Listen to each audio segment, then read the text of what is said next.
जोहार हजारीबाग। मैं फैज़ अनवर, आप देख रहे हैं एचबी लाइव। आज एचबी लाइव में मेरे साथ है हजारीबाग के यंग ऑथर अंकुर कुमार। अंकुर कुमार ने लगातार 3 साल में 3 किताबें लिख दी हैं। इनकी उम्र है सिर्फ 24 साल। आइए बात करते हैं अंकुर से, कहाँ से अपनी करियर शुरू की, ये इच्छा जो है लिखने की वो कहाँ से आई, और जो इतने डीप सब्जेक्ट में आप लिख रहे हैं वो कैसे, प्रेरणा कहाँ से मिली। तो अंकुर बताइए, आपने अपनी पहली पढ़ाई कहाँ से की, और ये जो किताब लिखने का शौक़ था वो कहाँ से जगा? मेरी प्रारंभिक शिक्षा रोज़बड स्कूल हज़ारीबाग से प्रारंभ हुई, जहाँ के प्रिंसिपल अजय सिंह सर का काफ़ी सपोर्ट रहा। और बचपन से उन्हें देखकर मुझे डायरी लिखने की आदत हुई। मैं बचपन से ही डायरी लिखा करता था, बट मैंने कभी सोचा नहीं था कि ये डायरी को मैं किसी दिन पुस्तक का रूप दूंगा। तभी कन्हरी में एक इंसिडेंट हुआ, एक रेप इंसिडेंट। शायद आप लोग को पता होगा, हज़ारीबाग में 2012 में। हाँ, 2012-13 के अराउंड एक रेप इंसिडेंट हुआ, और उस रेप ने पूरे समाज को झकझोर दिया। अब तक हम सुनते थे कि उत्तर प्रदेश, दिल्ली, मुंबई, पर आज जहां हम रहते हैं वहां हुआ था। ये डर, ये केवल डर नहीं था, ये एक भयावह डर था जो समाज के हर व्यक्ति के मस्तिष्क में था। उससे मैं काफी नर्वस भी था कि ये क्या हो रहा, ये हमारे आसपास क्या होने लगा। और क्योंकि मैं डायरी लिखता था। और कब से, किस क्लास से आप डायरी लिखते थे? डायरी लिखना मैंने 7th से स्टार्ट किया था, 7th क्लास। मैं रोज़बड में उस वक्त था, और काफ़ी कोऑपरेटिव प्रिंसिपल थे, तो उनके सपोर्ट से हर दिन करेक्शन भी हो जाता था। मतलब मैं कुछ लिखता था, वो करेक्ट करते थे और फिर बोलते थे you need to improve more. अच्छा, तो फिर स्कूलिंग के बाद कब आपके अंदर ये जज्बा आया कि आप इस इंसिडेंट के बाद? अच्छा, 2012 के बाद। 2012 के इंसिडेंट ने मुझे इस तरीके से झकझोरा कि मैंने डिसाइड कर लिया कि मैं महिला सशक्तिकरण पर अपनी पुस्तक लाऊंगा। अच्छा, तो ये आपकी पहली पुस्तक जो है हेल्पलेस? जी, हेल्पलेस सोल। हेल्पलेस सोल तो 2018 में, हाँ, 2018 में रिलीज हुई ये बुक। हाँ। इसमें आपको मैसेजेस मिलेंगे कि किस तरीके से एक लड़की जो है वो फाइट करती है समाज से, क्योंकि ये वही समाज है जिसके 2 रूप होते हैं, एक आपके मुंह पर और दूसरा आपके पीठ पर। ये वही समाज है जो आपको सामने आश्वासन देगा कि आपको जीना है, और आपके पीठ पीछे ये आश्वासन देगा कि वो तो ऐसा है, वो तो ऐसी है। और हमारा समाज का ये 5000 सालों से, वैदिक काल से ही चलता आ रहा एक प्रथा ये है कि वो तो लड़की है। तो इसमें कैसे आप जानते थे इंसिडेंट के बाद, कैसे आपने रिसर्च किया, क्या था इंसिडेंट के बाद? मैंने पूरे इंडिया को सर्च किया, अपने पूरे भारत को, मैंने ओवरऑल वर्ल्ड को सर्च किया, बट मैंने अपने देश को देखा तो ये सबसे ज्यादा हमारे देश में था। हर 16 मिनट, एवरी 16 मिनट्स, ये काफी भयावह है। और फिर मैंने कुछ यूपी के इंसिडेंट उठाए। अभी आपको पता हो कि अभी ओरमांझी में कुछ दिन पहले हुआ, यूपी में कुछ दिन पहले हुआ। तो इतने कम उम्र में आपने जो इतना सीरियस टॉपिक उठाया है, समाज में जो रेप हो रहे हैं उसको उजागर करने के लिए, उसको मिटाने के लिए एक पहल कह सकते हैं। हेल्पलेस सोल में इन सब चीज़ों को शायद आपने मेंशन किया है। मैंने 2-3 चैप्टर पढ़ा था जब आपने मुझे किताब दिया था 2 साल पहले जी। तो काफ़ी अच्छी है ये किताब, और इस सब्जेक्ट पे बहुत लोग जो है वो लिखते नहीं हैं, लेकिन आपने इस सब्जेक्ट को उठाने की कोशिश की है और समाज के सामने ला रहे हैं, क्योंकि आज जो है विमेन एम्पावरमेंट पे बहुत ज़्यादा काम हो रहा है, लेकिन फिर भी हालत जो है वो सुधर नहीं रही है। बिल्कुल। तो जब आपने ये किताब लिखी, कितना टाइम लगा, कितना एनर्जी लगाया आपने, और उस दौरान आप क्या कर रहे थे? ग्रेजुएशन में थे, मास्टर्स कर रहे थे, क्या कर रहे थे? उस वक्त मैं +2 कर रहा था। अच्छा, +2 के बाद लिख दिया, पब्लिश लेकिन लेट से हुआ। तो उन सब चीज़ों को समझने में आपको समय लगता है, क्योंकि आप समाज को एक ऐसा मैसेज देते हैं, और फिर समाज का आप पे फेथ होता है कि हम उससे पढ़ रहे हैं तो उससे हम क्या सीख रहे हैं। सबसे पहली बात, जैसा कि अभी आपने कहा, वुमेन एम्पावरमेंट है, बट महिला सशक्तिकरण को लोग किस तरीके से लेते हैं? क्या वो इस तरीके से ले रहे हैं कि कंधे से कंधा मिलाकर वो भी चले? हमें इस बुक को लिखने के बाद ये भी फील आया कि नहीं, अब वुमेन एम्पावरमेंट की नहीं, मैन एम्पावरमेंट की जरूरत है। हमारा सोच ही है कि नहीं, उनका काम है घर में बर्तन धोना, उठो एक गिलास पानी लाओ। बट आज देखिए, आज महिलाएं कहाँ जा रही है। तो अब मुझे ये लगता है कि वुमेन नहीं, मैन एम्पावरमेंट की जरूरत है। और मैं इस बुक को समाज में एक महल की तरह रखना चाहता हूं, ताकि लोग इसे पढ़ें, सीखें और अपने घर में जो बच्चे हैं उन्हें एक अच्छा सलाह दें, उन्हें पढ़ाएं। क्योंकि एक जो लड़की होती है वो केवल आपके घर को नहीं बदलती है, वो जिस घर जाती है उस घर का प्रारूप भी बदल देती है।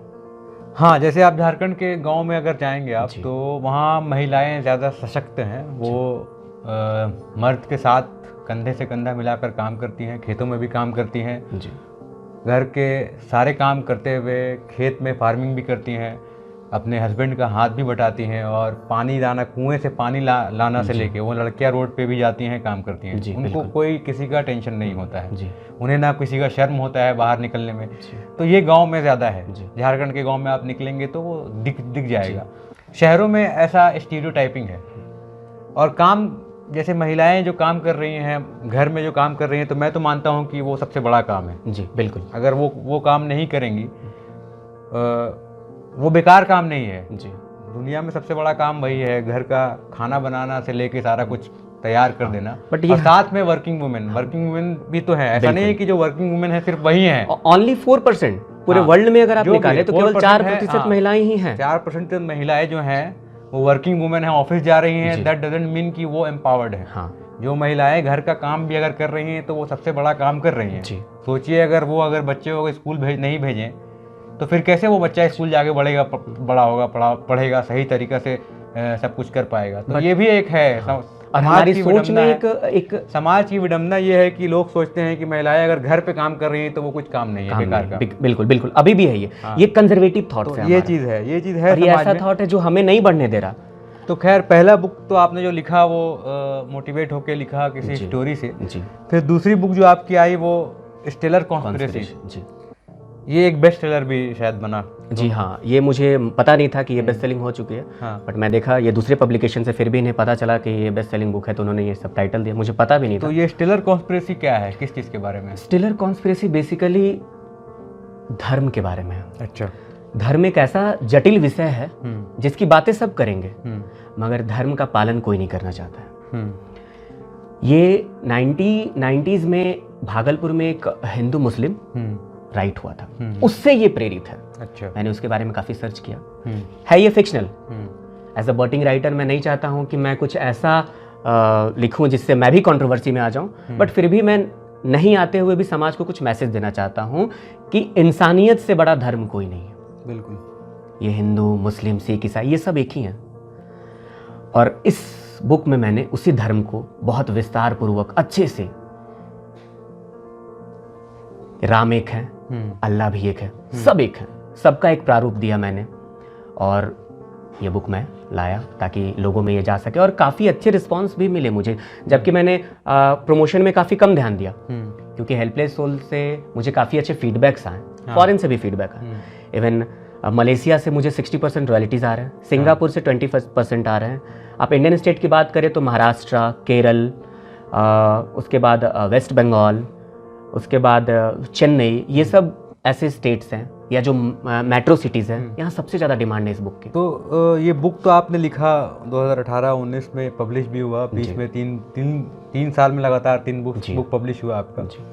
आपका लाइफस्टाइल क्या रहता है, मतलब क्या करते हैं दिन भर, कैसे क्या ऐसे तो मैं सिविल सर्विस की तैयारी कर रहा हूँ, कोशिश में हूँ कि निकल जाए।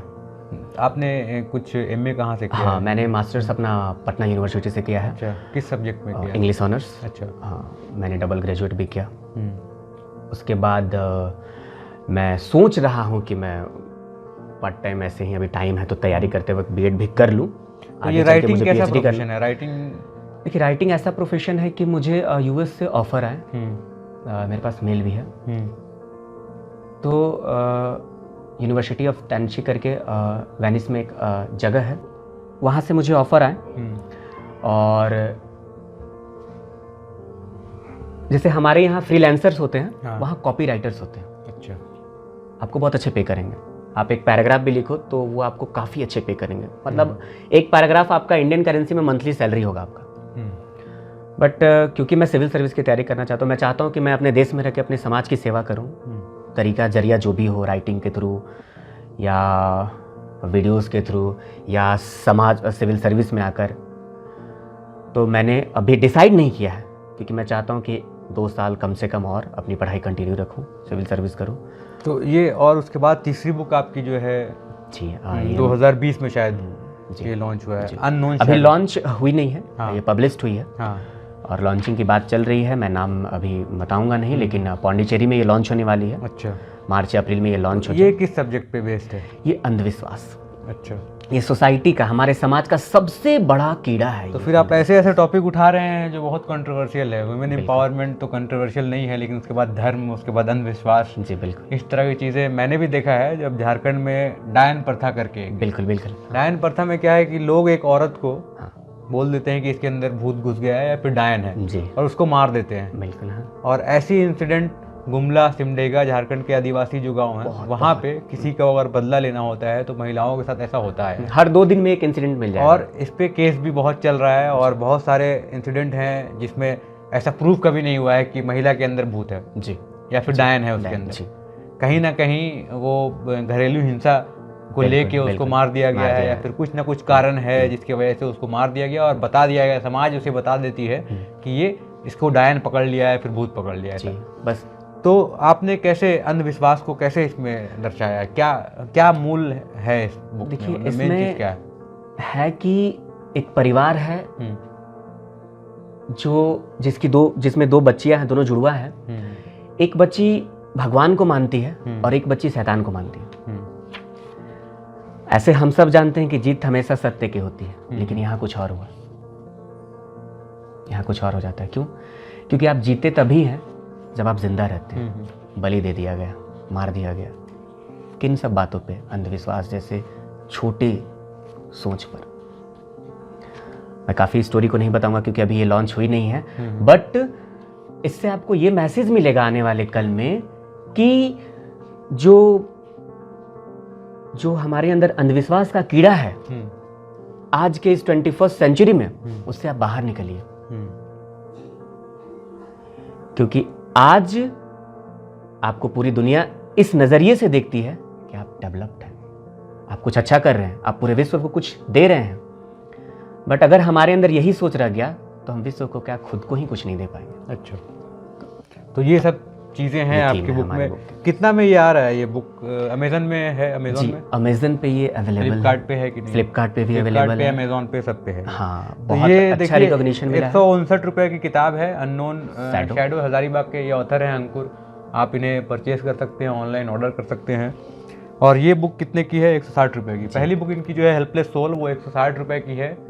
और आजकल तो 160 रुपया लोग ऐसे ही चाय पीने में निकाल देते हैं। तो अच्छा हुआ कि आप लोग हजारीबाग के ऑथर की बुक पढ़ें और समझें कि इतनी कम उम्र में और इतना कठिन टॉपिक जो इन्होंने उठाया है किस तरह से दर्शाया है किताब में। और ये भी जो किताब है स्टेलर कॉन्स्पिरेसी, ये भी एक बहुत ही कठिन सीरियस मुद्दे पे है। और ये जान के बिल्कुल आश्चर्य होता है कि इतने कम उम्र के लोग भी सोच रहे हैं समाज के बारे में और आगे कुछ करना है, समाज सुधारने के लिए लिख रहे हैं। कहीं ना कहीं हर लोग अपनी तरफ से कोशिश कर रहे हैं कि समाज और बेहतर बने। राइटिंग भी उसका एक पार्ट है और अंकुर भी अपना योगदान दे रहे हैं। और अंकुर, आप बताइए, बचपन से आप हजारीबाग में पले बढ़े? जी बिल्कुल। तो जो ये घर है ये आप यहीं पे रहे? हाँ जी, बचपन से मैं अंकल आंटी के साथ रहा। अच्छा। दादा दादी ने जो पढ़ाई है वो, मतलब मेरी पढ़ाई की पूरी। तो उनके अंदर क्या था? मतलब क्या चाहते थे वो कि आप आगे जाके कुछ किताब वताब लिखें? ऐसा कुछ था उनके दिमाग में या फिर कुछ और?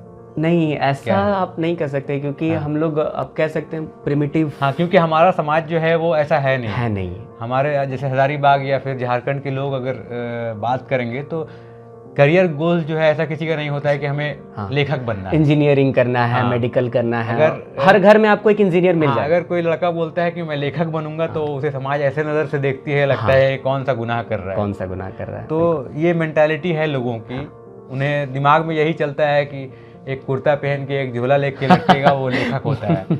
लेकिन आजकल वैसा है नहीं, अब डिजिटल ज़माना आ गया है, आप अपने लैपटॉप में बैठ के बहुत लैविश लाइफ स्टाइल जी सकते हैं, बहुत अच्छी, और लिख सकते हैं, अच्छा लिख सकते हैं, और अच्छी रॉयल्टी के साथ आपकी लिखावट का प्रभाव भी पड़ता है, क्योंकि अब सोशल मीडिया हो गया है और बहुत तरह के ऐसे प्लेटफॉर्म हो गए हैं जो आपकी बातों को जल्दी दूसरे तक पहुंचा सकते हैं। पहले ऐसा नहीं था, पहले एक बुक लिखने के लिए काफी मुशक्कत करनी पड़ती थी, बहुत ज्यादा।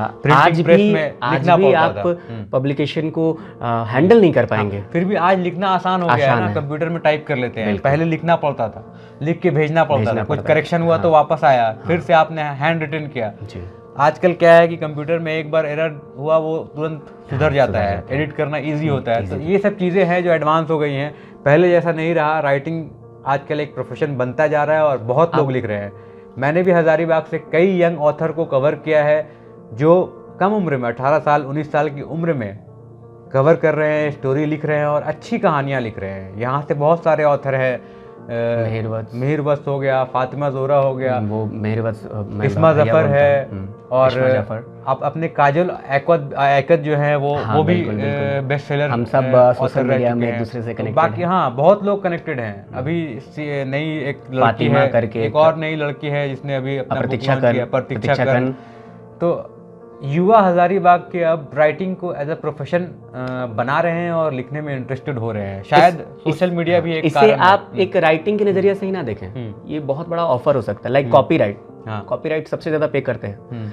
एक बिजनेस MBA करके भी आप उतना डील नहीं कर सकते जितने कॉपीराइट आपको पे करेगा। वो डिपेंड कर रहा है आपकी सोच। हाँ, डिपेंड करता है कैसा बुक लिखते हैं, कैसा बुक है, कैसी राइटिंग है, आपकी बुक की क्वालिटी क्या है, कितना पढ़ा है आपने। तो अब आप लोग फिर पोएट्स भी बहुत उभर के आते हैं हजारीबाग में, जो छोटे छोटे अंतराल में अच्छी पोएट्री लिखते हैं। बहुत सारे कविता भी जो पब्लिश हुई है उनकी, और वो अवार्ड भी जीते हैं। तो बहुत सारे ऐसे हैं। आपका आगे क्या एम है? इस 3 बुक्स के बाद आगे भी लिखना है या फिर और कुछ? मुझे लिखना है। मैंने 4th बुक प्लान कर लिया क्योंकि मैं एग्रीमेंट में था। हाँ, तो मेरी जो 4th बुक है वो मैं एग्रीमेंट फ्री हूँ, और होपफुली मैंने पेंगुइन को रिक्वेस्ट भेजा है, और मे बी अप्रैल तक वो अप्रूवल हो जाए। और इस बार फिर से मैं एक ऐसे मुद्दे को उठाने जा रहा हूँ जो समाज का ही है, और ये हमारे फॉर्म्स ऑफ गवर्नमेंट है, हमारा लोकतंत्र है। तो डेमोक्रेसी मैंने उसे टाइटल दिया है, और उसका सब टाइटल है द मैसेकर ऑफ इनोसेंट। और मैं इस बुक को बहुत जल्द मार्केट में लाऊंगा, और तो ये 3rd बुक जो है ये भी लॉन्च होने वाली है, आपकी मार्च अप्रैल तक लॉन्च हो जाएगी। ऐसे ये अवेलेबल है। तो हम लोग होप करते हैं, उम्मीद करते हैं कि आप अगली बुक जल्द लिखें और अच्छा लिखें। हम बात कर रहे थे हजारीबाग के युवा ऑथर अंकुर कुमार से, जिन्होंने 3 बुक 3 साल में लिख दी और तीनों अच्छी चल रही है। एक बुक इनकी बेस्ट सेलर है। हजारीबाग के लोगों से अनुरोध है कि आप यहाँ के लड़के हैं, यहाँ के युवा हैं, इनकी बुक आप परचेज करें, खरीदें और पढ़ें और समझें कैसा लिखा है इन्होंने, और रिव्यू दे। हाँ, रिव्यू भी दे ताकि वो बेहतर कर सके, ताकि वो बेहतर कर सके। जी बिल्कुल। और अमेज़ॉन और फ्लिपकार्ट में भी अवेलेबल है। तो आजकल 1 क्लिक में आप पहुंच सकते हैं, और 160-50 रुपये का बुक आपको पढ़ना बहुत आसान है। कोई 100 पेज या 150 पेज का ये किताब है। आपको टाइम भी 1-2 घंटे लगेंगे, और लॉकडाउन भी बहुत धीरे धीरे खुला है, तो जो प्रेशर था दिमाग में वो भी छट चुका है। तो फ्री माइंड आप जो भी चाहें वो कर सकते हैं, अपने टाइम निकाल के पढ़ सकते हैं।